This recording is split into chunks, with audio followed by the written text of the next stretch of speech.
Well, hey there guys, it's your favorite backyard geographer again. I was out in the garage going through my junk and I thought of you. You know, there's no argument that Half Dome is a landmark of nature for California, but I think when it comes to pop culture, no one can beat the pure excitement we had as kids when we saw the most magical sign in the world. For decades, a large marquee would welcome, surprise, and become an icon of Americana. Many people have tried recreating this icon, but few have mastered it, like my friend Chris at Route9Signs, based out of Fresno, California. Join me today as I share my very special, custom-made 1980s Disneyland sign. So, a quick history. The Disneyland Hotel would first debut a marquee back in 1956, just 1 year after it opened. But in 1957, the sign would be moved to the West Street curb.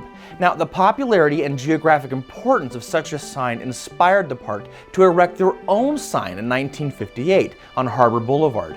Using vibrant backlit colors and changeable plastic letter marquee systems, it was amazing, and things stayed simple. Well, that was until 1974, when the new electronic marquee would debut. But the main sign itself, still iconic in its mid-century modern design, would still remain, although some felt it was quite outdated. Well, in 1989, it was time for a completely new and redesigned sign, this one right here. In fact, the Los Angeles Times reported it as "Lights Fantastic, Tomorrowland Tech to replace Disneyland's 1959 marquee." Bigger's better, right? The new sign was 30% larger and proclaimed that Disneyland was the happiest place on earth. Fun fact, in 1989 there was a very short time in which the original 1950s sign and the new sign were both standing next to one another. The sign would shine bright for about a decade until it was dismantled and auctioned off. Hey, do you know who bought the massive letter D on that original sign? Be sure to comment below. Anyway, back to my sign.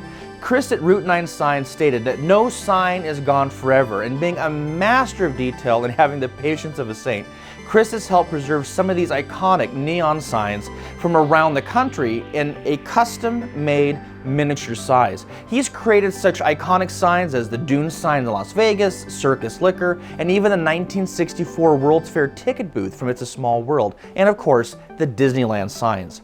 So when there was an opportunity for me to acquire one of these, I jumped on it because it's just an incredible piece of art. It's all hand done. He uses both 3D printers. He also uses hand painting techniques, and he also has all kinds of other devices that can pre-drill and design.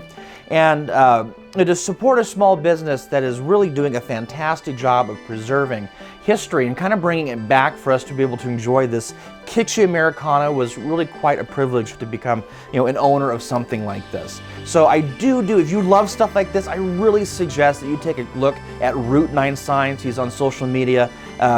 He's a vet, a really genuine, great guy, and a true artist, and this is just really something that's really incredible to have in my collection. So maybe you remember this sign, because you probably noticed down here it does say, I got to pick what I wanted the marquee to say, and I wanted it because I remember seeing it as a kid, welcoming the main, for us, the Main Street Elliptical Parade.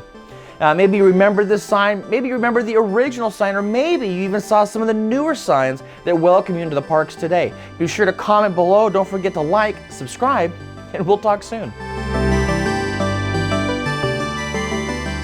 Geographic importance of such until it was dismantled. It didn't go, so I'm going to stop there. I'll start that paragraph over. We're almost done.